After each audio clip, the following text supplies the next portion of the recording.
এক ওয়াক্ত নামাজ কাজা করলে, আল্লাহর ফরজ হুকুম নস্যাৎ করলে আল্লাহ তাকে 80 হব্বা জাহান্নামের আগুনে জ্বালাবে।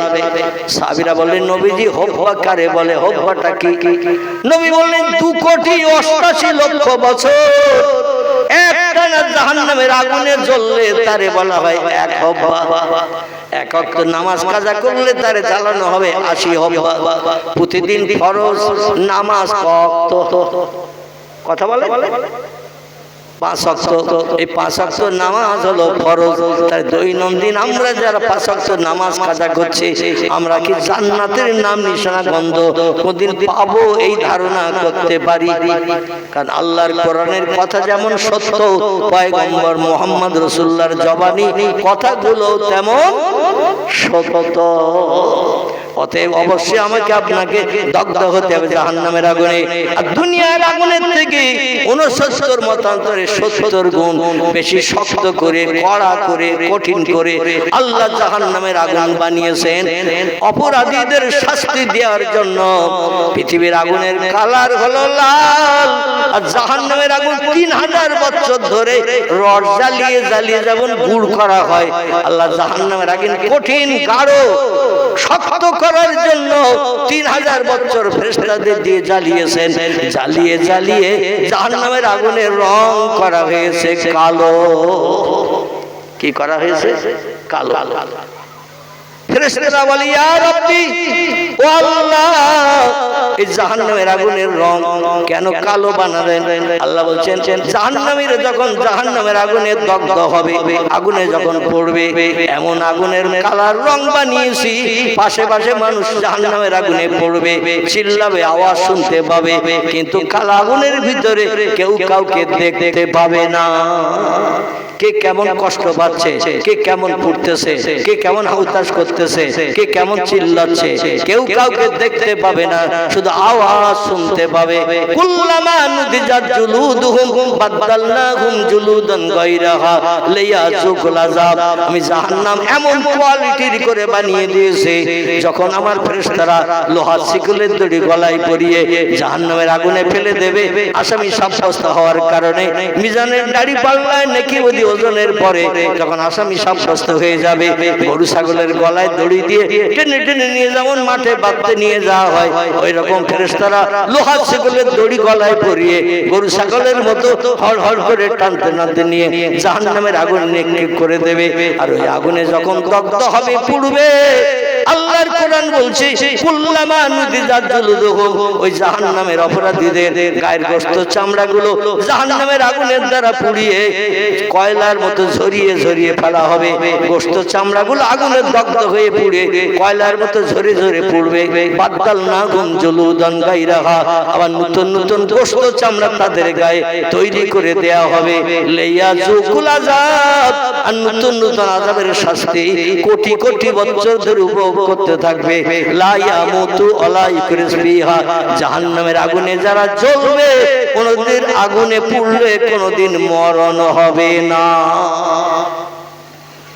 আগুন এমন কোয়ালিটির বানানো হয়েছে, আগুনে পুড়ে দগ্ধ হবে কিন্তু মরণ হবে না। কোন বন্ধু বান্ধব এসে বলবে না, এতদিন তোর খবর পাইনি তাই এখানে আসেনি, গতকাল খবর পেয়েছি আজ এসে গেছে। আর জাহান্নামের আগুনের ভিতরে তোর দগ্ধ হতে হবে না, বাইরে বার করে দেব, এমন বন্ধু কি সেদিন কেউ পাবে? কথা বলে কেউ পাবে? আল্লাহর কোরআন বলছে, ও দুনিয়ার মানুষ তোমরা শোনো, ইয়াউমা ইয়াফিরুল মারউ মিন আখিহি ওয়া উম্মিহি ওয়া আবিহি ওয়া সাহিবাতিহি ওয়া বানিহি আল আখির। জোরে বলুন একটু আল্লাহু আকবার। সেদিন হাসরের মাঠ থেকে খেলা শুরু হয়ে যাবে, ফাইনাল খেলা শুরু হয়ে যাবে। বাপ ছেলেরে চিনবে না, ছেলে বাপেরে চিনবে না, মা মেয়েরে চিনবে না, মেয়ে মায়ের কাছে পরিচয় দেবে না, ভাই বোনকে চিনবে না, বোন ভাইয়ের কাছে কোনো পরিচয় দেবে না, সন্তান বাপকে চিনবে না, বাপ সন্তানকে চিনবে না। সেদিন যা সেই নিজের জন্য হাউ হাউ করে কাঁদবার বলবে, বাঁচাও বাঁচাও, কঠিন সূর্যের রৌদ্র হাসরের মাঠে আর সহ্য করতে পারছি না, এত পিপাসা লেগেছে, জিভটা লম্বা হয়ে পিপাসার কাতর হয়ে নাভির নিচে পর্যন্ত জিভটা লম্বা হয়ে বেরিয়ে যাবে, এত ক্ষুধা লাগবে। প্রত্যেকটি ব্যক্তি হাসরের মাঠে 50,000 বছরের লম্বা দিন দাঁড়িয়ে থাকবে, কোনো পানিও পাবে না, কোনো খাবারও পাবে না। সেদিন শুধু জ্বালার জ্বালা, যন্ত্রণার যন্ত্রণা, হাউতাস আর হাউতাস, কেউ কারো দিকে ফিরেও পর্যন্ত তাকাবে না। সেদিন আমাদের উপকারের দায়িত্ব পালন করবেন কে? যেদিন কেউ কারো হবে না, বাপ ছেলের হবে না, ছেলে বাপের হবে না, মা মেয়ের হবে না, মেয়ে মায়ের হবে না, বন্ধু বান্ধব কেউ কারো সাহায্যের জন্য এগিয়ে আসবে না। সেদিন আমাদের উপকারের দায়িত্ব পালন করবেন কে? আলহামদুলিল্লাহ।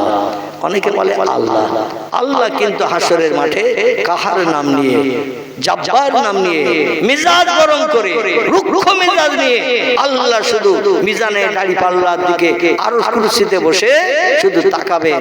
সেদিন আল্লাহ পাক বলবেন, ফামাইয়া আমাল মিসকাল যাররাতিন খায়রা ইয়ারা, যে 100 দ্বারা পরিমাণ পৃথিবীতে সৎ কাজ করে এসেছে, আমি সৎ কাজের বদলা তারে দেব।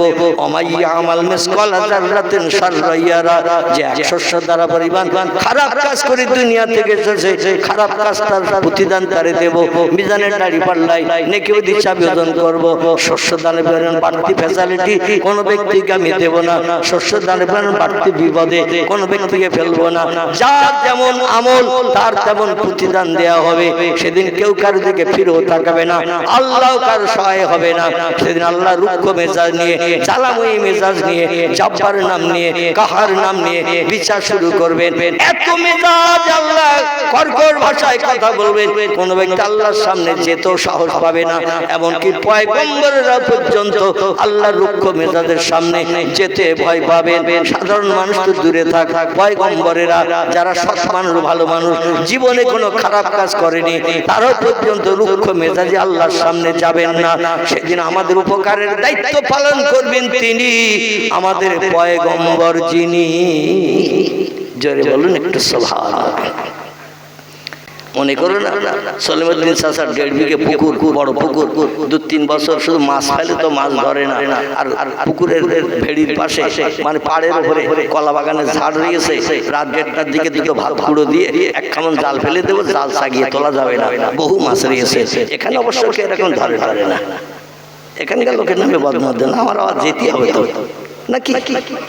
আহারে আল্লাহ বলছি, ও বান্দা বান্দিরা, ইয়ালামু খায়িনাতাল আয়ুনে ওমা তুফিস সুদুর।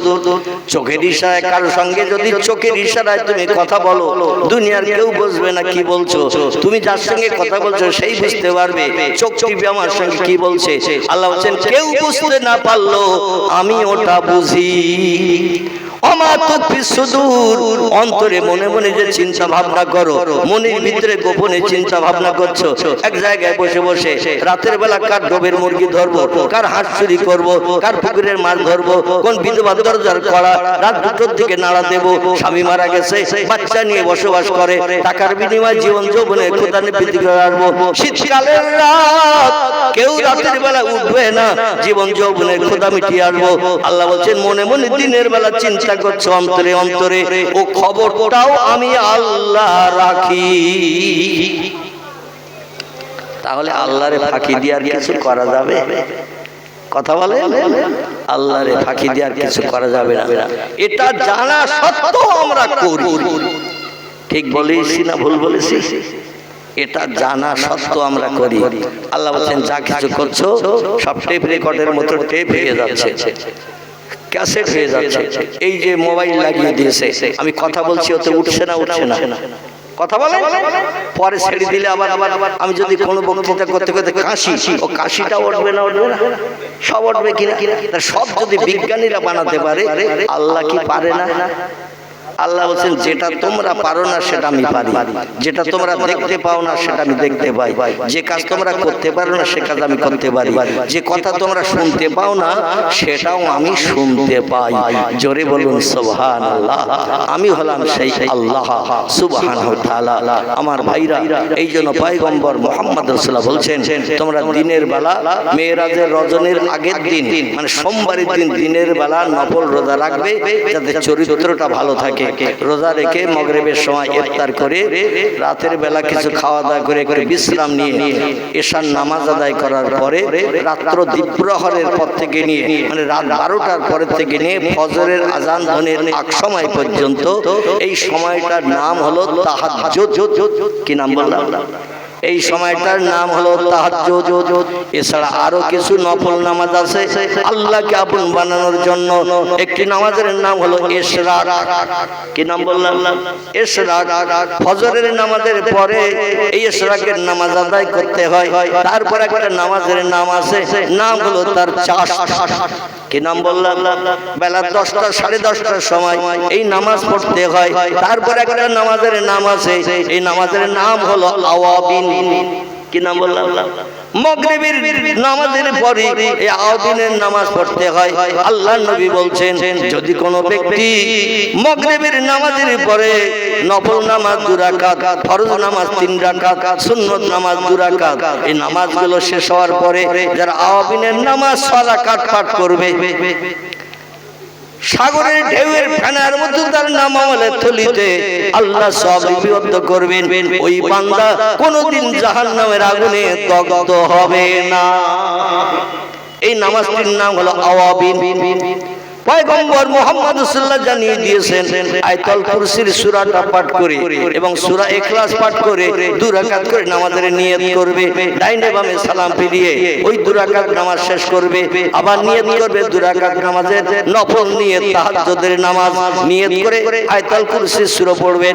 আল্লাহু লা ইলাহা ইল্লা হুয়াল হাইয়ুল কাইয়্যুম লা তাখুযুহু সিনাতু ওয়ালা নাওম লাহু মা ফিস সামাওয়াতি ওয়া মা ফিল من ذا الذي يشفع عنده إلا بإذنه يعلم ما بين أيديهم وما خلفهم ولا يحيطون بشيء من علمه إلا بما شاء وسع كرسيه السماوات والأرض ولا يؤوده حفظهما وهو العلي العظيم জোরে বলুন সুবহানাল্লাহ। টোটাল কোরআনের ভিতরে উত্তম আয়াত হলো আয়াতুল কুরসি। আয়াতুল কুরসির মতো দামি আয়াত আর কোরআন শরীফের ভিতরে টোটাল নাই। জোরে বলুন সুবহানাল্লাহ। বর্ণনাকারীরা বর্ণনা করেছেন আয়াতুল কুরসি একবার পাঠ করলে আল্লাহ পাক অধ্বংস কোরআন শরীফ পড়ার সব বান্দার নামামলে লিখে দেয়। কতটা? কোরআন হলো 30 পারা। কোরআন হলো 30 পারা, 114টি সূরা, 6666টি সেন্টেন্স বাক্য আয়াত, 3,44,740টি হরফ বর্ণমালা অক্ষর দিয়ে আল্লাহ কোরআনকে খুব কমপ্লিট করে আমাদের ঘরে পৌঁছে দিয়েছেন। তখন হাফেজ সাহেব যদি কোরআন তেলাওয়াত করে তখন হাফেজ নিজে বসবে, কেউ বুঝতে পারবে না। অন্য পাশে ব্যক্তি যদি বসে থাকে ও মৌফুকার টানার গুনগুনানি আওয়াজ শুনবে, কোন হরফ কোনটা কি পড়ছে বোঝা যাবে না। পড়বে যে সেই বুঝতে পারবে তখন হাফেজ। এইরকম তখন ভাবে যদি কোরআন কেউ পড়ে অন্তত 6 থেকে 6.5 ঘন্টা কোরআন খতম করতে তার সময় লেগে যায়। ক ঘন্টা? 6.5 ঘন্টা, মতান্তরে 6 ঘন্টা সময় লাগে কোরআন শরীফ শুরু থেকে শেষ পর্যন্ত তেলাওয়াত করতে, তোকেও হাফেজের কণ্ঠে। কিন্তু আপনি আয়াতুল কুরসি যদি একবার পড়েন কোরআন শরীফের অধ্বংস পড়ার সওয়াব আপনার নামামলে লিখে দেবে। হাদিস শরীফে আরো তথ্য এসেছে, আল্লাহর পয়গম্বর বলছেন কোরআন শরীফে 3টি সূরা আছে সবথেকে ছোট শর্ট, সবথেকে ছোট শর্ট সূরা। একটির নাম হলো সূরা কাউসার। কি নাম? সূরাতুল কাউসার। একটির নাম সূরাতুল আসর, একটির নাম হলো সূরাতুল ইখলাস। এই 3টি সূরার মতো ছোট শর্ট, অল্প কথা বলে সূরা শেষ, এমন কোন ছোট সূরা কোরআনে নাই। এই তিনটি শর্ট সূরার ভিতরে একটা সূরার মর্যাদা আল্লাহ এত বেশি বেশি দান করেছেন। সূরাটির নাম হলো সূরাতুল ইখলাস। কুল হু আল্লাহু আহাদ আল্লাহুস সামাদ লাম ইয়ালিদ ওয়া লাম ইউলাদ ওয়া লাম ইয়াকুল লাহু কুফুয়ান আহাদ। জোরে বলুন আল্লাহু আকবার। নবী বলেন পবিত্রতা অবলম্বন করে বিসমিল্লাহ সহ সূরা ইখলাস কোন ব্যক্তি পরস্পর 3 বার যদি পাঠ করে এক খতম কোরআন তেলাওয়াতের সওয়াব আল্লাহ তার নামালে থলিতে লিপিবদ্ধ করে দেন। জোরে বলা যাবে না কিন্তু সুবহানাল্লাহ। কবার পড়লে? 3 বার পড়লে সূরা ইখলাস। আমার ভাইরা 4টের মতো আয়াত আছে। কুল হু আল্লাহু আহাদ আল্লাহুস সামাদ লাম ইয়ালিদ ওয়া লাম ইউলাদ ওয়া লাম ইয়াকুল লাহু কুফুয়ান আহাদ। এই 4টি আয়াত আছে সেন্টেন্স। এই 4টে সেন্টেন্স পড়লে টোটাল পুরো কোরআন শরীফ কষ্ট করে পড়লে যে সওয়াব অল্প সময়ের ভিতরে সেই সওয়াব। জোরে বলুন সুবহানাল্লাহ। আমরা জীবনে পড়িও তো না, আর একটু পড়ার চিন্তা ভাবনা করি না। ভাইরা আমার পয়গম্বর মুহাম্মদ সাল্লাল্লাহু আলাইহি ওয়াসাল্লাম বলছেন, ও দুনিয়ার মানুষ, আমি 13 বছর অত্যাচার নির্যাতন উৎপীড়ন মক্কার জনগণের কাছে সহ্য করার পরে আল্লাহ পাক আমার মুখে হাসি ফোটানোর জন্য আমার সাহারা দেওয়ার মক্কা নগরীতে যখন কেউ ছিল না, আমার বিপদে পাশে দাঁড়ানোর মতো মক্কা নগরীতে যখন কেউ ছিল না, সবাই ছিল আমার শত্রু। 2 জন ব্যক্তি ছিল আমার পাশে দাঁড়ানোর মতো। একজন ব্যক্তির নাম আলী রাদিয়াল্লাহর বাবা, তার নাম ছিল আবু তালেব। কি নাম? আলী রাদিয়াল্লাহর বাবা, তার নাম ছিল আবু তালেব। যদিও সে কলেমা পড়েনি, ইসলাম গ্রহণ করেনি, 8 বছর 6 মাস বয়স থেকে নিয়ে পয়গম্বর মুহাম্মদ রাসূলুল্লাহকে লালন পালন করেছিলেন, এক অন্নভুক্ত রেখেছিলেন 50 বছর বয়স পর্যন্ত নবীজির। জোরে বলুন একটু সুবহানাল্লাহ। এক ইউনিট ভক্ত রেখেছিলেন। এই আবু তালেবের ছেলে ছিল 3টি। কটি? আবু তালেবের ছেলে ছিল 3টি। কারো নাম আলী, কারো নাম আকিল, কারো নাম জাফর ইবনে আবি তালেব। জাফর আলী রাদিয়াল্লাহু ছিলেন ভাইদের ভিতরে বড়। 2 নম্বরে ছিল জাফর, 3 নম্বরে ছিল আকিল। এই 3টে ছেলে ছিল। নিজের 3টে ছেলের যতটা ভালো না বাসতো, তার থেকে হাজার হাজার গুণে ভাইপো মুহাম্মদ রাসূলুল্লাহকে আবু তালেব বেশি ভালোবাসতো। শত্রুরা যখন ঝাঁপিয়ে পড়তো পয়গম্বরের উপরে, আবু তালেব সামনে যে দাঁড়িয়ে বলতো, ভাইপোকে পিছনে আড়াল করে দিত, আগে আমার জীবন নাশ কর, আমার দেহে 1 ফোঁটা রক্ত থাকতে, বডির ভিতরে প্রাণ থাকতে আমার ভাইপোর গায়ের স্পর্শ করতে দেব না, একটা পশমের ক্ষতি করতে দেব না। জোরে বলুন একটু সুবহানাল্লাহ। নারায়ে তাকবীর। যদিও কলেমা পড়েনি, ইসলাম আনেনি, মুসলমান হয়নি, পয়গম্বরকে ভালোবাসতেন। তার কারণ পয়গম্বর ছিল পৃথিবীতে দেখতে বিশ্ব সুন্দর। কি সুন্দর? বিশ্ব সুন্দর। পৃথিবীতে 2 জন ব্যক্তিকে আল্লাহ পাক পরস্পর বিশ্ব সুন্দর করেছেন। কিয়ামত অবধি এই 2 জন ব্যক্তির রূপ চেহারার সঙ্গে কিয়ামত অবধি কোন ব্যক্তি আর মায়ের উদর থেকে জন্মগ্রহণ করবে না, বিশ্ব সুন্দর হতে পারবে না। যদিও পৃথিবীতে আমার ভাই বিশ্ব সুন্দরী যাচাই বাছাই হয়, চরিত্র নষ্ট হয়ে গেছে, আচার ব্যবহার খারাপ, রূপ চেহারা একটু ভালো দেখতে হলে, কথাবার্তা ভালো বলতে পারলে তার বিশ্ব সুন্দরী খেতাব দেয়া হয়, কিন্তু চরিত্র একেবারে তলানিতে তলিয়ে গেছে, ওগুলোর পরীক্ষা নিরীক্ষা খুব বেশি হয় না। যাই হোক, 2 জন পুরুষকে আল্লাহ বিশ্ব সুন্দর বানিয়েছিলেন। একজন বিশ্ব সুন্দরের নাম ইয়াকুব নবীর বেটা, নাম ছিল তার হযরতে ইউসুফ। কি নাম? ইয়াকুব নবীর বেটা, তার নাম ছিল ইউসুফ। আল্লাহ তাকে বিশ্ব সুন্দর করেছিলেন। আরেকজনকে পরবর্তীতে আল্লাহ বিশ্ব সুন্দর করেছিলেন। কিয়ামত অবধি আর কেউ বিশ্ব সুন্দর হবে না। তিনি হলেন মক্কার জ্যোতি, মদিনার বাতি, আব্দুল্লাহর বেটা, মামিনার উদরের নয়নের মণি, যার মধুর নাম আল্লাহ কোরআনে কোট করেছেন, ওমা মুহাম্মাদুন ইল্লা রাসূলুন কদ খালাত মিন ক্বাবলিহির রাসূল। জোরে বলুন একটা আল্লাহু আকবার। কোরআন পাকের 22 পারা সূরা আহজাবের ভিতরে আল্লাহ তথ্য করে দিয়েছেন, ও বিশ্ববাসী, আমি মুহাম্মদ নামধারী একজন ব্যক্তিকে তোমাদের উপকারের জন্য, কল্যাণের জন্য, দুনিয়ার সংসার জীবনের সুখভোগের জন্য, ভালো আদর্শ তৈরি করার জন্য মুহাম্মদ নামধারী একজন ব্যক্তিকে রাসূল করে, প্রফেট করে, মহামানব করে, মেসেঞ্জার করে, পথ প্রদর্শক করে বিশ্ববাসীর কল্যাণের জন্য পাঠিয়েছি।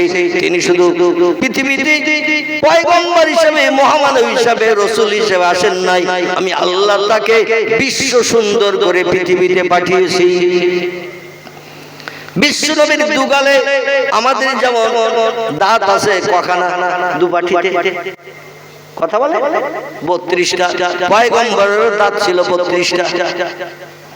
আমাদের দুই হাতে আঙুল যেমন 5টা করে 10টা, পয়গম্বরের 6টা করে 12টা ছিল না, পয়গম্বরের 10টা ছিল।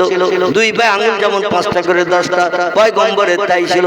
আমাদের নাকের ছিদ্র যেমন দুটো, পয়গম্বরের তেমন ছিল। আমাদের দুই নাকের পাশে দুটো চোখ, পয়গম্বরের চোখ ছিল কটা? দুটো। কিন্তু আল্লাহ পাক আরেকটা চোখ প্রত্যেকটি ব্যক্তির দান করেছেন। সেই চোখ আমরা আলগা করতে পারিনি, সেই চোখে দেখতে পাইনি। সেই চোখের নাম হলো অন্তরের চোখ। এইখানে বসে থাকেন, চোখ বন্ধ করেন, ঘরের শোকেসের শেলফের উপরে কোথায় কোন বইয়েন থাকে, কোথায় কোন জিনিস থাকে, এখানে বসে বসে আপনি অন্তরের চোখ চালিয়ে দেন, দেখতে পাবেন না? পাবেন না। শেলফের উপরে, শোকেসের ভিতরে বা কোথায় কোন জায়গায় যে জিনিসটা রাখা থাকে, ঘরে ঢুকলেই নজরে পড়ে, বার হওয়ার সময় নজরে পড়ে। এইখানে বসে চোখ বন্ধ করেন, অন্তরের চোখ চালিয়ে দেন, দেখবেন আপনার চোখের সামনে ভাসবে ওই জিনিসের অমুক জায়গায় আছে। এই জিনিসটার নাম হলো অন্তরের চোখ। পৃথিবীর বিজ্ঞানীরা মোবাইল মেশিন বানিয়ে বাস্তব তত্ত্বটা একেবারে প্রকাশ করে দিয়েছেন। এখান থেকে মোবাইল মেশিনে আপনি যদি কথা বলেন, জাপান, জার্মান, ইংল্যান্ড, হল্যান্ড, পোল্যান্ডে এ কথা যেতে দেরি হবে নাকি? 10,000 12,000 কিলোমিটার দূর 2-1 সেকেন্ডের ভিতরে যদি কথা বিজ্ঞানীরা পৌঁছাতে পারে। এখানে মোবাইল মেশিনের মাধ্যম দিয়ে আমেরিকা, জাপান, জার্মানে কোন আপনজন যদি থাকে, ভিডিও কলে যদি তার ফটো আপনি দেখতে পান, কথা বললে তার গাল নড়াও দেখতে পাচ্ছেন, কথা বলছে মুচকে হাসছে সেও দেখতে পাচ্ছেন। বিজ্ঞানীরা যদি সম্ভবপর হয়, আল্লাহ কি অপারক? আল্লাহ অপারক? আল্লাহ বলছে না, আমিও পারি, বরং তোদের আগে পারি। জোরে বলুন একটু সুবহানাল্লাহ। আমি তোদের আগে পারি। তোরা যখন মেশিন বানিয়ে সম্ভব করেছিস, আমার বহুকাল আগে আমি সম্ভব করে রেখেছি। আমার মহামূল্যবান সম্পদ পৃথিবীতে তোদের উপকারের জন্য পাঠিয়েছি। তার নাম হলো আল কোরআন। কি নাম বললাম? আল কোরআন। কোরআন পাকের 22 পারার শেষে আল্লাহ একটি সূরা কোট করে দিয়েছেন। সূরাটির নাম হলো সূরাতুল ইয়াসিন। কি নাম বললাম? সূরাটির নাম সূরাতুল ইয়াসিন। এই সূরায় আল্লাহ বলছেন, বিসমিল্লাহির রহমানির রহিম, ইয়াসিন ওয়াল কুরআনিল হাকীম। আল্লাহ বলছেন আমার মহব্বতের ইয়াসিন, বিশ্ব নবীর গুণবাচক নাম। ইয়াসিন নামটা হলো নবীজির গুণবাচক নাম। আল্লাহ ডেকে বলছেন আমার মহব্বতের ইয়াসিন ওয়াল কুরআনিল হাকীম, আমার মহামহিমান্বিত আসমানি লৌহে মাহফুজের সংরক্ষিত মিষ্টি মধুর সত্যবাণী, সত্য ভাষা, যার নাম হলো আল কোরআন। এই কোরআনকে আপনার উম্মতের কল্যাণের জন্য আমি মহাবিজ্ঞান করে পৃথিবীতে পাঠিয়েছি। আপনার উম্মত যত রিসার্চ করবে, যত গবেষণা করবে, নিত্য নতুন যন্ত্রপাতি বানানোর তত্ত্ব আমার কোরআন থেকে ঘেটে ঘেটে বার করবে। মানুষকে দুর্জয় পরাজয় করার জন্য, দুর্জয়কে পরাজয় করার জন্য, অসম্ভবকে সম্ভব করার জন্য আমার কোরআনকে বিজ্ঞানের বাবা করে পৃথিবীতে পাঠিয়েছে। যারা কোরআনকে যত বিশ্বাস করবে, তত তত্ত্ব পাবে। বেদের মতো, পুরাণের মতো, গীতার মতো, ভগবতের মতো, রামায়ণের মতো, মহাভারতের মতো, জিন্দাবাস্তার মতো, গ্রন্থ সাহেবের মতো, মনুসংহিতার মতো, উপনিষদের মতো, তৌরাতের মতো, জবুরের মতো, ইনজিলের মতো, বাইবেলের মতো। আমার কোরআনকে জানো অনেক দিন বয়স হয়ে গেছে বলে পুরানো ধারণা করো না। আমার কোরআনের একটা নাম দিয়েছি কোরআনুল মাজিদ। জোরে বলুন একটু আল্লাহু আকবার। আমার কোরআনের একটা নাম দিয়ে দিয়েছি, নাম হলো তার কোরআন মজিদ। কোরআন শব্দের বাংলা অর্থ হলো তেলাওয়াত করো, পড়ো। কাপড় দিয়ে জড়িয়ে সামসাতে রাখলে কাজ হবে না, শোকেসের কাঁচের ভিতরে রাখলে বাইরে থেকে দেখা যাবে, লাভ মানে কিছু পাবে না। ও পৃথিবীর মানুষ, কোরআন থেকে যদি লাভ পেতে চাও, কোরআন থেকে যদি সফলতা অর্জন করতে চাও, সফল যদি হতে চাও, কোরআন শব্দের বাংলা অর্থ হলো কারা ইয়াকরাউ কারানান, শব্দের বাংলা অর্থ হলো তেলাওয়াত করো, পড়ো। যত পড়বে তত জ্ঞান অর্জন করতে পারবে, নতুন নতুন যন্ত্র মেশিন বানাতে সুবিধা পাবে।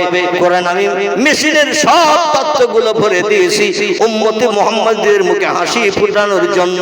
জোরে বলুন একটু সুবহানাল্লাহ। কোরআন শব্দের বাংলা অর্থ হলো তেলাওয়াত করা, পড়া। আর মজিদ শব্দের বাংলা অর্থ হলো বেদ পূর্ণ হতে পারে, গীতা পূর্ণ হতে পারে, ভগবত পূর্ণ হতে পারে, রামায়ণ পূর্ণ হতে পারে, মহাভারত পুরাণ হতে পারে, জিন্দাবাস্তা পুরাণ হতে পারে, গ্রন্থ সাহেব পুরানো হতে পারে, মনুসংহিতা পুরানো হতে পারে, উপনিষদ পুরানো হতে পারে, বেদ পুরানো হতে পারে, বাইবেল পুরানো হতে পারে। আমার কোরআনের নাম দিয়েছি নূতন কোরআন। মাজিদ শব্দের বাংলা অর্থ হলো নূতন নূতন নূতন।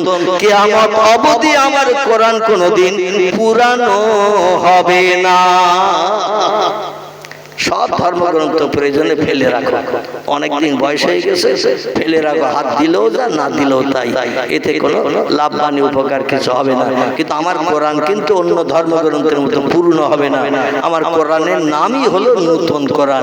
যত পড়বে তত মাল পাবে, যত পড়বে তত নিত্য নতুন যন্ত্র বানানো তত্ত্ব হতে পারবে। সেই খোদার কসম, আল্লাহ আখিরি জামানার পয়গম্বরের উম্মতের কল্যাণের জন্য কোরআন যদি পৃথিবীতে না পাঠাতেন, এখান থেকে ৫০০,০০০ বছর আগে বিজ্ঞান যখন কিছুই বানাতে পারেনি, এখনো তাই পারত না যদি মুহাম্মদ রাসূলুল্লাহর কাছে আল্লাহ কোরআন না পাঠাতেন।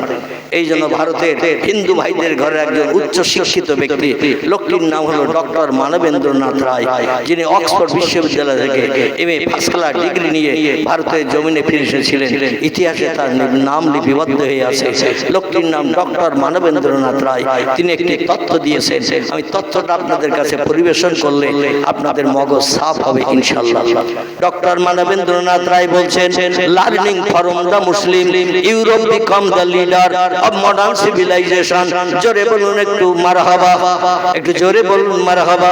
ডক্টর মানবেন্দ্রনাথ রায় হিন্দুর ঘরের বাচ্চা, আমাদের ধর্মগ্রন্থ পড়ার কোনো দরকার তার নাই, তেলাওয়াত করে মানে মতলব জানার কোনো প্রয়োজন তার নাই, কিন্তু তিনি আমাদের কোরআন তেলাওয়াত করে তত্ত্ব দিয়েছেন। লার্নিং ফ্রম দ্য মুসলিম, মুসলমানদের শিক্ষার প্রভাবে, মুসলমানদের জ্ঞানের প্রভাবে Europe became the leader, Europe মহাদেশ আর নেতৃত্বের আসন অধিষ্ঠিত হয়েছে। Japan, German, America, Holland, Poland, এরা পৃথিবীতে দাদাগিরি করার সুযোগ পেয়েছে। বিভিন্ন মিল কলকারখানা বানিয়ে যন্ত্রপাতি পাটসাদি তৈরি করে তাম বিশ্বে সাপ্লাই করে কোটি কোটি টাকার মালিক তারা হয়েছে। আমাদের দেশের ৭০, ৭৫, ৭২ টাকা, ওদের দেশের ১ টাকা। ঠিক বললো না ভুল বললো? আমাদের দেশের ৬৫ টাকা, ওদের দেশের ১ টাকা। ওরা শিল্প বিপ্লব করেছে, মিল কলকারখানা বানিয়েছে, কোরআন বিশ্বাস করে গবেষণা করে হাজারো যন্ত্রপাতি মেশিন বানিয়ে, মিল কলকারখানা বানিয়ে, দুর্জয়কে পরাজয় বরণ করে হাজার যন্ত্রপাতির পাটসাদি বানিয়ে তাম বিশ্বে সাপ্লাই করে কোটি কোটি টাকা উপার্জন করে তাম বিশ্বকে এখন মুঠার ভিতরে পুরে নিয়ে ওরা দাদাগিরি করছে, নেতৃত্ব করছে। অব মডার্ন সিভিলাইজেশন, আধুনিক সভ্যতার যুগে, আধুনিক জ্ঞানের যুগে কোরআনের জ্ঞান যদি ইউরোপ মহাদেশে সৌদি আরব থেকে না আসতো, তাহলে ওরা কোনোদিন উন্নতির চরম শিখরে পৌঁছাতে পারতো না, মিল কলকারখানা বানাতে পারতো না, পাটসাদি তৈরি করতে পারতো না, গাড়ি বাড়ি বানাতে পারতো না, কোটি কোটি টাকা উপার্জন করতে পারতো না। এই কোটি কোটি টাকা উপার্জনের মূলে হলো আল্লাহর পাক কালাম কোরআন। একটু জোরে বলা যাবে না সুবহানাল্লাহ? আমি একটু মাঝে মাঝে বাংলাদেশে যেতাম, তবে ৩ বছর যেতে পারি না অসুস্থতার কারণে। আপনারা কম বেশি জানেন, আমি কঠিন রোগে আক্রান্ত হয়ে ৩ বছর ঘর ফিরে হয়েছিলাম। ঘর থেকে নিচে পর্যন্ত নামার সুযোগ আমার ছিল। আমার এই মহল্লা খিদিরপুর মসজিদ কম বেশি জানেন, দেখতে দেখতে 40 বছরের মতো হয়ে গেছে ওখানে আমি ইমামতি করছি, কিন্তু বিগত 3 বছর কাল কিছু কম বেশি হবে আমি ওখানে ইমামতি করতে আসতে পারতাম না। একদিন বাদ একদিন আমাকে কলকাতায় ডায়ালিসিস করতে যেতে হতো, সপ্তাহে 3 দিন করে বাড়ি থেকে কলকাতায়। হসপিটালের বেডে আবার শুয়ে থাকতে হতো 4 ঘন্টা, রক্ত শোধন করে মেশিনের মাধ্যম দিয়ে আবার দেহে পুড়িয়ে দেওয়া হতো। 2.5 বছর একটানা ডায়ালিসিস হয়েছে, একদিন বাদ একদিন। কত কষ্ট, মানে চিরসুখী জনভ্রমে কি কখন ব্যথিত বেদনা বুঝিতে পারে, কি যাতনা বিষে বুঝিবে সে কিসে, কবু আসি বিষে দংশ নিজারে। কবি কেতাবে লিখেছেন চির সুখী জন ভ্রমে কি কখন ব্যথিত বেদনা বুঝিতে পারে, কি যাতনা বিষে বুঝিবে সে কিসে, কবু আসি বিষে দংশ নিজারে। সাপে যার কেটেছে সেই জানে সাপের বিষের জ্বালা যন্ত্রণা কি, সাপে যারে দংশন করিনি ও কি বিষের জ্বালা বুঝবে, বুঝবে? সাপে যারে সবল মারেনি, বিষ দেহের ভিতরে ঢুকাইনি, ও কোনোদিন অনুভব করতে পারবে না, বুঝতে পারবে না বিষের জ্বালা যন্ত্রণা কি। ডায়ালিসিস করাটা যে কত কষ্ট, যে লোকের কিডনি ডিফেক্ট হয়ে গেছে, যাদের ডায়ালিসিস চলছে তাদের কাছে জিজ্ঞাসা করবেন, সঠিক তথ্যটা তার কাছ থেকে পেতে পারবেন। আল্লাহ পাক অধমকে 2.5 বছর কাল একদিন বাদ একদিন এই বসিরহাটের নেউরাদিঘি থেকে নিয়ে আমাকে 2.5 ঘন্টা রাস্তা কলকাতায় যেতে হয়েছে, আবার ডায়ালিসিসের পরে 2.5 ঘন্টা রাস্তা বাড়ি ফিরতে হয়েছে। টোটাল ডায়ালিসিস বেরিয়ে বাড়ি আসতে দৈনন্দিন আমার 9 ঘন্টা করে সময় লাগতো। ক ঘন্টা? 9 ঘন্টা করে সময় লাগতো, একদিন দুদিন নয়, 2.5 বছর। এই কঠিন রোগ থেকে আল্লাহ মুক্তি দিয়েছে। আপনাদের মতো আমার মহব্বতের ভাই, মহব্বতের বন্ধু বান্ধব রাতের বেলা তাহাজ্জুদের নামাজ পড়ে যারা, কিসের নামাজ?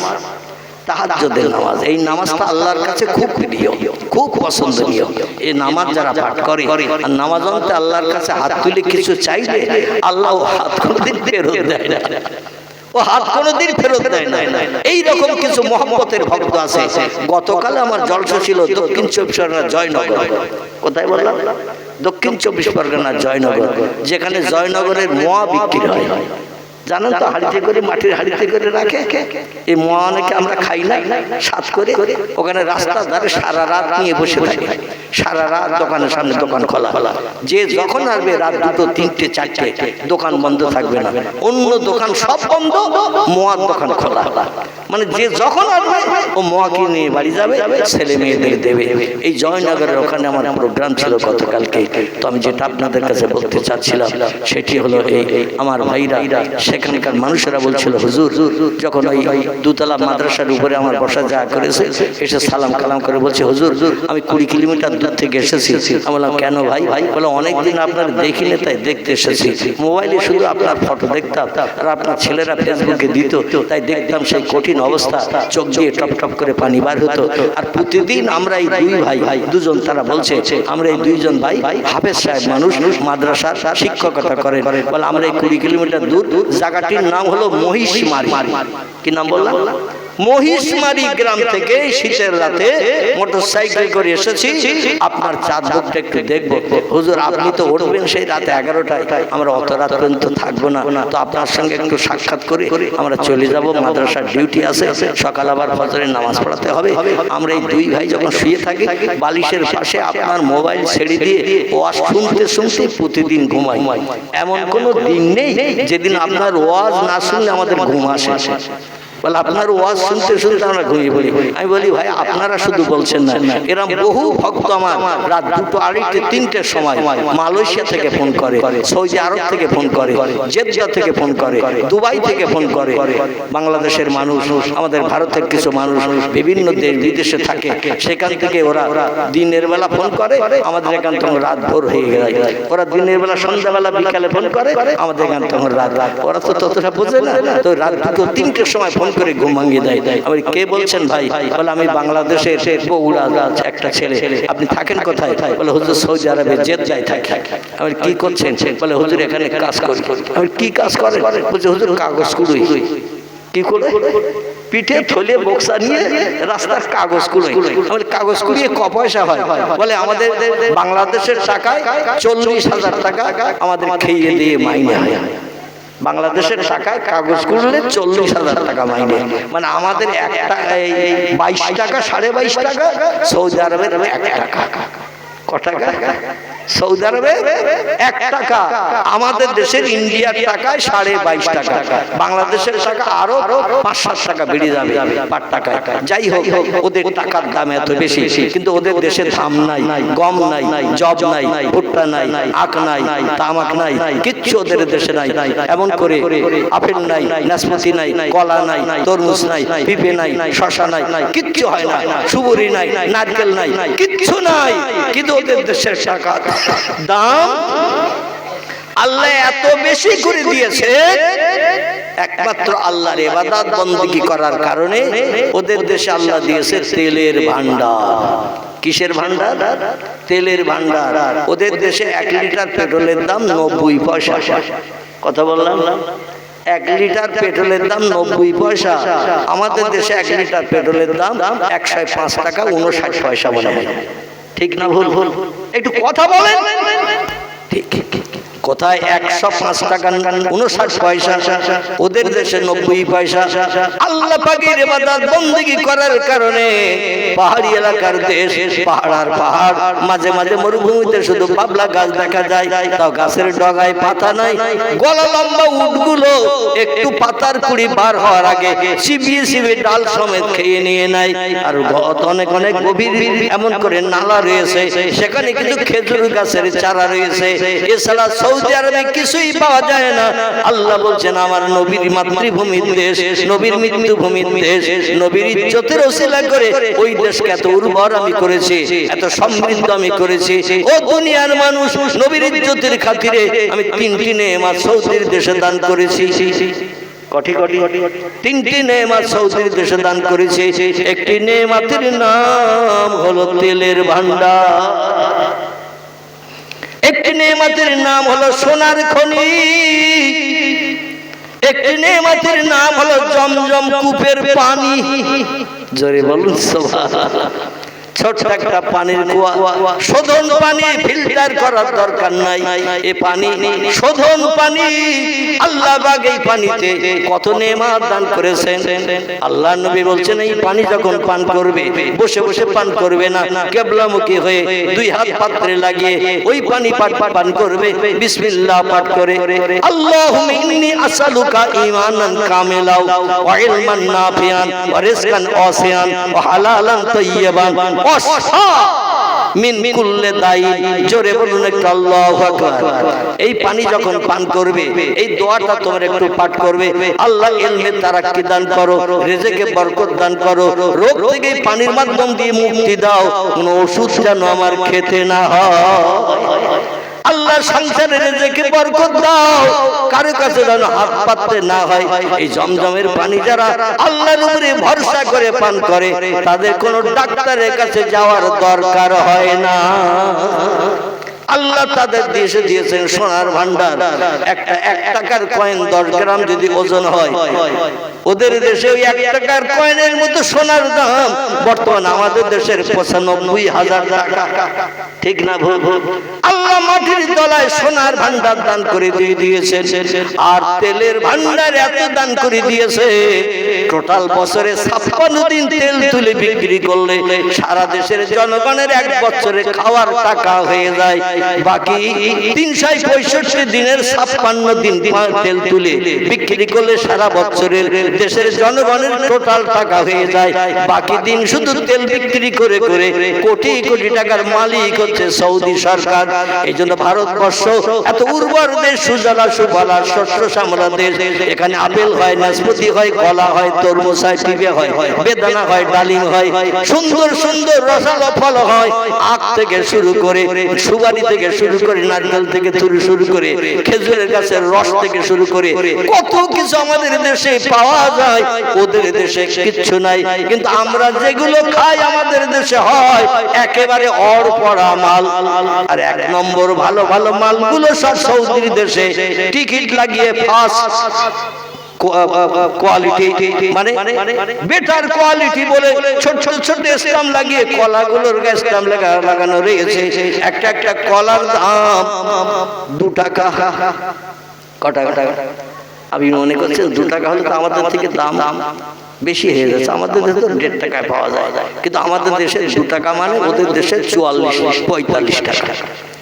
এখানকার 2 টাকা ওদের দেশে বিক্রি করলে আমাদের দেশের টাকা ওদের দেশের 2 টাকার সমান, আমাদের 45 টাকার সমান হয়। 1 নম্বর বেস্ট কোয়ালিটি। প্রত্যেকটা ফলের গায়ে, আপেলের গায়ে, কলার গায়ে সব স্ট্যাম্প লাগানো রয়েছে। সামনে ধরলে আর আয়না লাগবে না, চেহারার প্রতিবিম্ব ছবি দেখতে পাওয়া যাবে। মানে যাচাই করে বাছাই করে 1 নম্বর মালগুলো সব বিদেশে চলে যাচ্ছে, আর অল্পড়া মালগুলো সব আমাদের দেশে। এই কিছুদিন আমি গেলাম আসামে গেলাম, তো আমাকে কারখানা দেখে নিয়ে গেছে। 4 কারখানা। কিসের কারখানা? 4 কারখানা। দরং জেলা দরং। সেখানে কর্তৃপক্ষরা বলে জলসা রাত্রি হবে, চলো আমাদের এখানে কাছাকাছি কারখানা আছে, একটু চাকরি তৈরি হয় দেখে আসে। তো যে এদিকে শুধু নাম্বারিং করা রয়েছে এমুলো কারখানার ভিতরে 1 2 3 4 5 6 7 8 9 10 11 পর্যন্ত 11 পর্যন্ত নাম্বারিং। আমি বলি ভাই এরকম নাম্বারিং সাইনবোর্ড লাগানো আছে কেন? বলে হুজুর এই একই পাতার চা, এক এক রকম কোয়ালিটি হয় এক এক ঘরে, এই 11 পর্যন্ত নাম্বার হয়।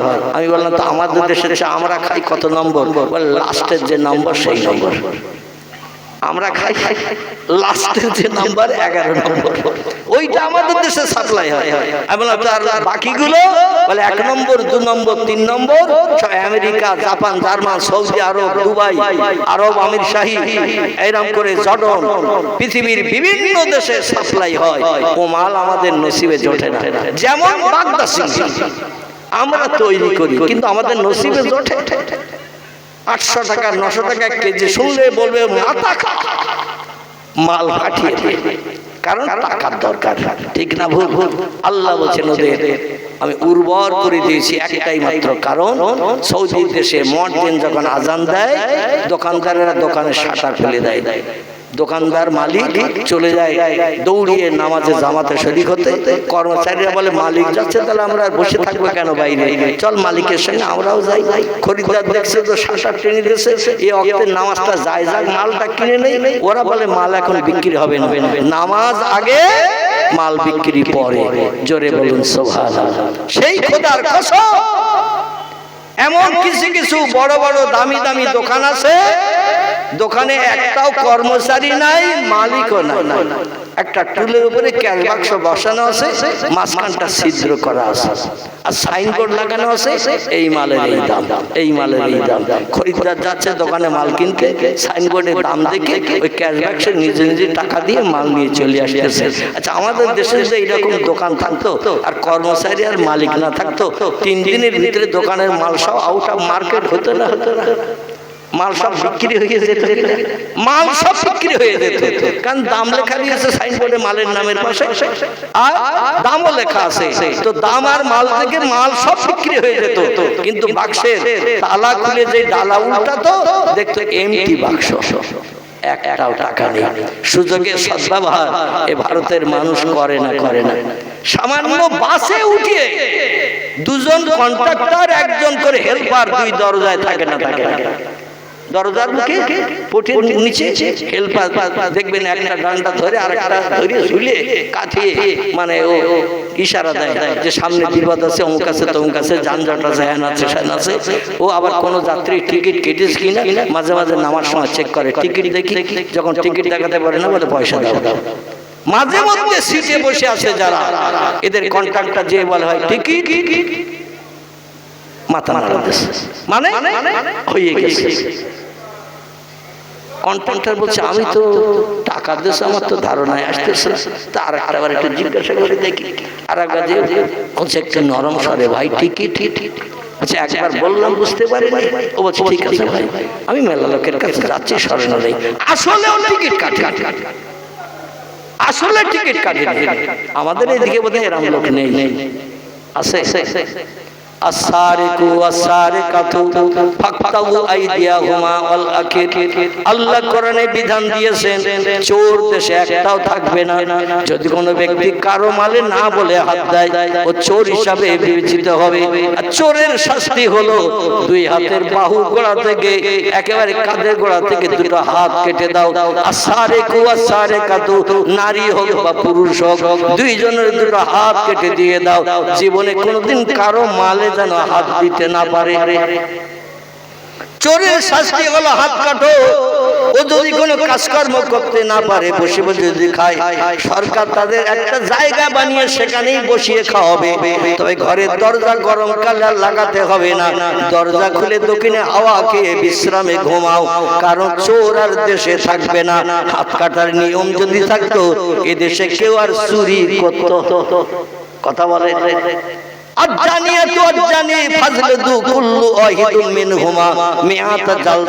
আল্লাহ বলছেন অবিবাহিত নারী পুরুষ যদি জেনা ব্যভিচার করে, জীবনের গুপ্তাঙ্গের এমন করে আয়েশারাম অর্জন করে, বিশেষ করে পৃথিবীতে চরিত্র নষ্ট করে, অবিবাহিত নারী পুরুষ হলে তাদের কোমর সমান পর্যন্ত মতান্তরে 100 বেত্রাঘাত তাদের করো, 100 বেত্রাঘাত করো। অবিবাহিত নারী পুরুষ যদি ব্যভিচারী করে 100টা বেত্রাঘাত করো, বাসুক বা মরুক আর দেখার দরকার নাই। আর বিবাহিত নারী পুরুষ যদি ব্যভিচারে লিপ্ত হয়, জীবন যৌবনে ক্ষুধা নিবৃত্তি করতে যায়, বউ থাকতে স্বামী থাকতে, পরকীয়া হয়ে অন্য কারোর সঙ্গে যদি চরিত্র নষ্ট করতে যায়, ধরা পড়ে গেলে কোমর সমান মাটি খুঁড়ে গর্ত করে তারে পুঁতে ফেলো। বাকি কোমরের উপর থেকে বাকি পোর্শনটা মাটির উপরে যেটা থাকবে পাথর ছুঁড়ে ছুঁড়ে মেরে তার প্রাণ নাশ করো। ওই ব্যভিচারী বিবাহিত নারী পুরুষ দুনিয়ায় থাকার থেকে না থাকা ভালো। এইরকম ব্যভিচারী যদি পৃথিবীতে হয়, আল্লাহ রহমতের দরজা বন্ধ হয়ে যাবে। কোনদিন মানুষ স্বস্তি শান্তি পেতে পারবে না।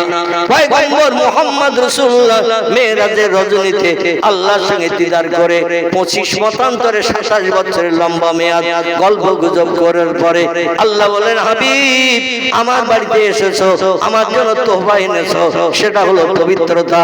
আপনার পবিত্রতার তোহফা পেয়ে আমি আল্লাহ বড় খুশিতে বাগবাগ হয়ে গেলাম। আমি আপনার উম্মতের জন্য কিছু তোহফা দিতে চাই। রাসূল বলেন, মা হিয়া ইয়া রাব্বি, ও আল্লাহ কি আমার উম্মত জন্য আমার জন্য দান করবেন? আল্লাহ বলেন, শোনো, দুটো গিফট তোবা দেব। একটির নাম হলো নামাজ, একটির নাম হলো রমজানের রোজা। একটি হলো নামাজ, একটি হলো রমজানের রোজা।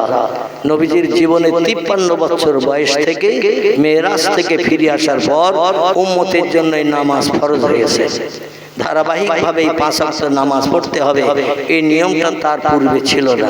তবে নামাজ আদায় করত, যখন তখন মনে হলে আল্লাহর উদ্দেশ্যে সিজদা করত। ধরাবাঁধা কোনো নিয়ম নীতি ছিল না।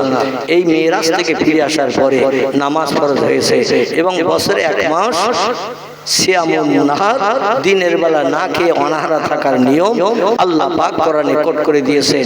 ইয়া আইয়ুহাল্লাযীনা আমানু কুতিবা আলাইকুমুস সিয়াম কামা কুতিবা আলাল্লাযীনা মিন ক্বাবলিকুম লাআল্লাকুম তাত্তাকুন।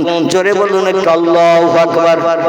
আল্লাহ বলছে, উম্মতে মুহাম্মাদিরা, আমার জান্নাত যদি হালাল বানাতে চাও, জাহান্নাম যদি হারাম বানাতে চাও, আমার দেয়া দুটি তোহফা গিফট তোমাদের জন্য পুরস্কার স্বরূপ দান করলাম। এই দুটি যদি বাস্তব জীবনে মহব্বত করে ভালোবেসে জীবনের সঙ্গে প্রতিফলিত করতে পারো, ফালা আলাইকা, আর কোন জিনিসের প্রয়োজন হবে না। মা ফাতাকা মিনহু, এই দুটি জিনিস তোমাদের জন্য যথেষ্ট হয়ে যাবে। আমার জান্নাত তোমাদের হালাল বানাতে কেউ বাধা দিতে পারবে না। একটির নাম হলো নামাজ, একটির নাম হলো রোজা। আমরা কি আল্লাহ দেয়া তোহফা বাস্তব জীবনে রূপদান করি? কিছু মুসলমান আছি সপ্তাহে একদিন শুক্রবারের দিন একটু মসজিদ দেখতে যাই। ঠিক বললাম না ভুল বললাম? সপ্তাহে একদিন একটু মসজিদ দেখতে যাই, সারা সপ্তাহ মসজিদের নাম নিশানা গন্ধ নাই। আল্লাহ নবী বলছেন ইচ্ছাকৃত মর্জিনের আযান শুনলো, ওই লোকটি মসজিদে জামাতে শরীক হলো না বা বাড়িতে ওই ওয়াক্তের নামাজটা আদায় করলো না। ইচ্ছাকৃত যদি নামাজ কাজা করে, তিরমিজি আবু দাউদ শরীফের হাদিস, আল্লাহ নবী বলছেন একটানা 80 হব্বা তাকে জাহান্নামের আগুনে জ্বালানো হবে। আমার ফরজ হুকুমকে নস্যাৎ যদি কেউ করে, আমার ফরজ হুকুমের মর্যাদা যদি না দেয়, ফরজ হুকুমকে বাস্তবে যদি রূপদান না করে, আমি একটানা এক ওয়াক্ত নামাজ কাজা করার কারণে 80 হব্বা জাহান্নামের আগুনে জ্বালাবো। সাহাবীরা বললেন মা হিয়াল হব্বা ইয়া রাসূলুল্লাহ, হব্বা কি জিনিস? আল্লাহ নবী বললেন 2,88,00,000 বছর একটানা জাহান্নামে জ্বললে তারে বলা হয় এক হব্বা। খুব ভালো করে একটু মগজ ঠান্ডা করে চিন্তা করে। এক ওয়াক্ত নামাজ কাজা করলে, আল্লাহর ফরজ হুকুম নস্যাৎ করলে, আল্লাহ তাকে 80 হব্বা জাহান্নামের আগুনে জ্বালাবে। সাহাবীরা বললেন নবীজি হব্বা কারে বলে? হব্বাটা কি? নবী বললেন 2,88,00,000 বছর একটানা জাহান্নামের আগুনে জ্বললে তারে বলা হয় এক হব্বা। এক ওয়াক্ত নামাজ কাজা করলে তারে জ্বালানো হবে 80 হব্বা। প্রতিদিন ফরজ নামাজ কত কথা বলে? 5 ওয়াক্ত। এই 5 ওয়াক্ত নামাজ হলো ফরজ। তাই দৈনন্দিন আমরা যারা 5 ওয়াক্ত নামাজ কাজা করছি, আমরা কি জান্নাতের নাম নিশানা গন্ধ কোনদিন পাবো এই ধারণা করতে পারি? কারণ আল্লাহর কোরআনের কথা যেমন সত্য, পয়গম্বর মুহাম্মদ রাসূলুল্লাহর জবানি কথাগুলো তেমন সত্য। অতএব অবশ্যই আমাকে আপনাকে দগ্ধ হতে হবে জাহান্নামের আগুনে। আর দুনিয়ার আগুনের থেকে 69 মতান্তরে 70 গুণ বেশি শক্ত করে, কড়া করে, কঠিন করে আল্লাহ জাহান্নামের আগুন বানিয়েছেন অপরাধীদের শাস্তি দেওয়ার জন্য। পৃথিবীর আগুনের কালার হলো লাল, আর জাহান্নামের আগুন 3000 বছর ধরে রড জ্বালিয়ে জ্বালিয়ে যেমন গুড় করা হয়, আল্লাহ জাহান্নামের আগুন কঠিন গাঢ় শক্ত করার জন্য 3000 বছর ফেরেশতাদের দিয়ে জ্বালিয়েছেন। জ্বালিয়ে জ্বালিয়ে জাহান্নামের আগুনের রং করা হয়েছে কালো। কি করা হয়েছে? কালো। ফেরেশতারা বলে ইয়া রাব্বি, ও আল্লাহ, এই জাহান্নামের আগুনের রং কেন কালো বানালেন? আল্লাহ বলছেন জাহান্নামীর যখন জাহান্নামের আগুনে দগ্ধ হবে, আগুনে যখন পড়বে, এমন আগুনের কালার রং বানিয়েছি পাশে পাশে মানুষ জাহান্নামের আগুনে পড়বে, চিল্লাবে, আওয়াজ শুনতে পাবে, কিন্তু কালো আগুনের ভিতরে কেউ কাউকে দেখতে পাবে না। কে কেমন কষ্ট পাচ্ছে, কে কেমন পুড়তেছে, কে কেমন হাউতাশ করতেছে, কে কেমন চিল্লাচ্ছে, কেউ কাউকে দেখতে পাবে না, শুধু আওয়াজ শুনতে পাবে। কুল্লামা নুদিজাত জুলুদুহুম বাদদালনাহুম জুলুদান গায়রাহা লিয়াযুকুল আযাব। আমি জাহান্নাম এমন কোয়ালিটির করে বানিয়ে দিয়েছি, যখন আমার ফেরেশতারা লোহার শিকলের দড়ি গলায় পরিয়ে জাহান্নামের আগুনে ফেলে দেবে, আসামি সাব্যস্ত হওয়ার কারণে মিজানের দাড়ি পাল্লায় নেকি ওজনের পরে যখন আসামি সাব্যস্ত হয়ে যাবে, গরু ছাগলের গলায় দড়ি দিয়ে টেনে টেনে নিয়ে যেমন মাঠে বাঁধতে নিয়ে যাওয়া হয়, ওই রকম ফেরেশতারা লোহার শিকলের দড়ি গলায় পরিয়ে গরু ছাগলের মতো হড় হড় করে টানতে টানতে নিয়ে জাহান্নামের আগুন নিক্ষেপ করে দেবে। আর ওই আগুনে যখন দগ্ধ হবে, পুড়বে, আল্লাহর কোরআন বলছে কুল্লামা নুদিজাত জুলুদুহুম, ওই জাহান্নামের অপরাধীদের গায়ের গোশত চামড়াগুলো জাহান্নামের আগুনের দ্বারা পুড়িয়ে কয়লার মতো ঝরিয়ে ঝরিয়ে ফেলা হবে। গোশত চামড়াগুলো আগুনে দগ্ধ হয়ে পুড়ে কয়লার মতো ঝরে ঝরে পুড়বে। বাদদালনাহুম জুলুদান গায়রাহা, আবার নতুন নতুন গোশত চামড়া তাদের গায়ে তৈরি করে দেয়া হবে। লিয়াযুকুল আযাব, আর নতুন নতুন আযাবের শাস্তি কোটি কোটি বছর ধরে উপভোগ করতে থাকবে। লা ইয়ামুতু ওয়ালা ইয়াকরিস ফিহা, জাহান্নামের আগুনে যারা জ্বলবে, কোনদিন আগুনে পুড়লে কোনদিন মরণ হবে না। আগুন এমন কোয়ালিটির বানানো হয়েছে, আগুনে পুড়ে দগ্ধ হবে কিন্তু মরণ হবে না। ওয়ালা ইকরিস ফিহা, কোন বন্ধু বান্ধব এসে বলবে না এতদিন তোর খবর পাইনি তাই এখানে আসেনি, গতকাল খবর পেয়েছে আজ এসে গেছে। আর জাহান্নামের আগুনের ভিতরে তোর দগ্ধ হতে হবে না, বাইরে বার করে দেব, এমন বন্ধু কি সেদিন কেউ পাবে? কথা বলে কেউ পাবে? আল্লাহর কোরআন বলছে, ও দুনিয়ার মানুষ তোমরা শোনো, ইয়াউমা ইয়াফিরুল মারউ মিন আখিহি ওয়া উম্মিহি ওয়া আবিহি ওয়া সাহিবাতিহি ওয়া বানিহি আল আখির। জোরে বলুন একটা আল্লাহু আকবার। সেদিন হাসরের মাঠ থেকে খেলা শুরু হয়ে যাবে, ফাইনাল খেলা শুরু হয়ে যাবে। বাপ ছেলেরে চিনবে না, ছেলে বাপরে চিনবে না, মা মেয়েরে চিনবে না, মেয়ে মায়ের কাছে পরিচয় দেবে না, ভাই বোনকে চিনবে না, বোন ভাইয়ের কাছে কোনো পরিচয় দেবে না, সন্তান বাপকে চিনবে না, বাপ সন্তানকে চিনবে না। সেদিন যা সেই নিজের জন্য হাউ হাউ করে কাঁদবার বলবে বাঁচাও বাঁচাও, কঠিন সূর্যের রৌদ্র হাসরের মাঠে আর সহ্য করতে পারছি না, এত পিপাসা লেগেছে, জিভটা লম্বা হয়ে পিপাসার কাতর হয়ে নাভির নিচে পর্যন্ত জিভটা লম্বা হয়ে বেরিয়ে যাবে, এত ক্ষুধা লাগবে। প্রত্যেকটি ব্যক্তি হাসরের মাঠে 50,000 বছরের লম্বা দিন দাঁড়িয়ে থাকবে, কোনো পানিও পাবে না, কোনো খাবারও পাবে না। সেদিন শুধু জ্বালার জ্বালা, যন্ত্রণার যন্ত্রণা, হাউতাস আর হাউতাস, কেউ কারো দিকে ফিরেও পর্যন্ত তাকাবে না। সেদিন আমাদের উপকারের দায়িত্ব পালন করবেন কে? যেদিন কেউ কারো হবে না, বাপ ছেলের হবে না, ছেলে বাপের হবে না, মা মেয়ের হবে না, মেয়ে মায়ের হবে না, বন্ধু বান্ধব কেউ কারো সাহায্যের জন্য এগিয়ে আসবে না। সেদিন আমাদের উপকারের দায়িত্ব পালন করবেন কে? আলহামদুলিল্লাহ। অনেকে বলে আল্লাহ, আল্লাহ কিন্তু হাসরের মাঠে কাহার নাম নিয়ে, জব্বার নাম নিয়ে, মিজাজ গরম করে, রুক্ষ মেজাজ নিয়ে আল্লাহ শুধু মিজানে দাড়ি পাল্লার দিকে আরশ কুরসিতে বসে শুধু তাকাবে। সেদিন আল্লাহ পাক বলবেন ফামাইয়া আমাল মিসকাল যাররাতিন খায়রা ইয়ারা, যে 100 দ্বারা পরিমাণ পৃথিবীতে সৎ কাজ করে এসেছে আমি সৎ কাজের বদলা তারে দেব। ওমাইয়া আমাল মিসকাল যাররাতিন শাররা ইয়ারা, যে 100 দ্বারা পরিমাণ খারাপ কাজ করে দুনিয়া থেকে এসেছে খারাপ কাজ তার প্রতিদান তারে দেব। মিজানের দাড়ি পাল্লাই নেকি দিশা বিয়োজন করব। শস্য দানে বেরোন বাড়তি ফ্যাসিলিটি কোনো ব্যক্তিকে আমি দেব না, শস্য দানে বেরোন বাড়তি বিপদে কোনো ব্যক্তিকে ফেলবো না। যার যেমন আমল তার তেমন প্রতিদান দেওয়া হবে। সেদিন কেউ কারো দিকে ফিরেও তাকাবে না, আল্লাহ কারো সহায় হবে না।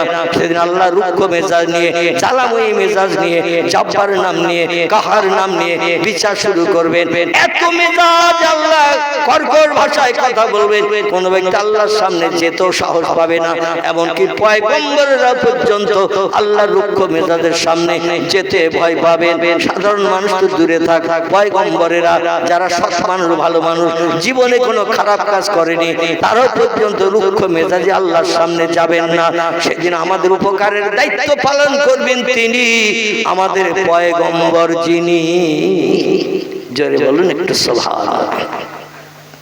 পয়গম্বর মুসলিম শরীফের হাদিসে বলছেন ওয়াইখরাজু মিনান নারে মান ক্বালা লা ইলাহা ইল্লাল্লাহু ওয়া ফি কলবিহি উযনুন শাইরাতিন মিন খায়র। ওয়াইখরাজু মিনান নারে মান ক্বালা লা ইলাহা ইল্লাল্লাহু ওয়া ফি কলবিহি উযনুন বুররাতিন মিন খায়র। ওয়াইখরাজু মিনান নারে মান ক্বালা লা ইলাহা ইল্লাল্লাহু ওয়া ফি কলবিহি উযনুন জাররাতিন মিন খায়র। রাওয়াহু মুসলিম। ইমাম মুসলিম বিন হাজ্জাজ রাহমাতুল্লাহ আলাইহি নবীজির বাণী হাদিসটি নকল করেছেন পবিত্র মুসলিম শরীফের ভিতরে। নবী বলছেন আল্লাহ পাক হাসরের মাঠে পৃথিবীর সব মানুষকে হাজির করাবেন বিচার করার জন্য, কে কেমন আমল করে এসেছো। এই দুনিয়ার মানুষ, আর দুনিয়া মাজরাতুল আখিরাহ, দুনিয়া হলো পরকালের শস্য ক্ষেত্র।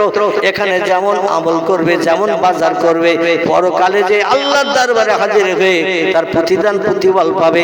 বাজার থেকে যদি ইলিশ মাছ কিনে আনেন, বাড়িতে মেয়েদের যদি বলেন গলদা চিংড়ির কোরমা দিতে পারবে। তালপুকুরের বাজার থেকে কিনে এনেছেন ইলিশ মাছ, স্ত্রীদের 1.5-2 ঘন্টা পরে বলছেন একটু গলদা চিংড়ির কোরমা দিয়ে ভাত দে। আমাদের মেয়েদের পক্ষে দেওয়া যেমন সম্ভব হবে না, হাসরের মাঠে আল্লাহ পাক অপরাধীদের সেদিন ছাড় দেবেন না। অবশ্যই জাহান্নামে তোমাকে যেতে হবে। আমার হুকুমের অমান্যতা দিয়েছো, আমার স্রষ্টা বলে মান্যতা দাও নাই, আমার কথার একটা পয়সা মূল্য দাও নাই। আজকের 9টা ধানের চাল কটা আগুনে পুড়ে পুড়ে একটু গুনতে থাকো। নবী বললেন সব মানুষ হাজির হবে। আল্লাহ পাক বিচার শুরু করার আগে আমাকে প্রথম জান্নাত হালাল বানাবে, কিন্তু আমি মুহাম্মদ রাসূলুল্লাহ জান্নাতে ঢুকবো না। লা ইয়াদখুল জান্নাহ, আমি জান্নাতে ঢুকবো না, কারণ আমার গুনাহগার উম্মতরা জাহান্নামী হয়ে পুড়ে মরবে। আমি রাসূলটা পছন্দ করি না। ওয়াইখরুজু মিনান নার, জাহান্নামের আগুন থেকে ওই লোকটাকে টেনে বার করব। মান ক্বালা লা ইলাহা ইল্লাল্লাহু ওয়া ফি কলবিহি উযনুন জাররাতিন মিন খায়র, 100 দানা পরিমাণ সৎ কাজ ভালো কাজ যে লোকটা করেছে তাকেও জাহান্নামের আগুন থেকে বার করে জান্নাতে না ঢোকানো পর্যন্ত আমি নবী জান্নাতে যাব না। জোরে বলুন সুবহানাল্লাহ। সেই নবীর উম্মত আল্লাহ আমাদের বানিয়েছেন, এই জন্য আমরা সেই নবীর সঙ্গে একটু গাঢ়তর প্রেম মহব্বত ভালোবাসা তৈরি করি।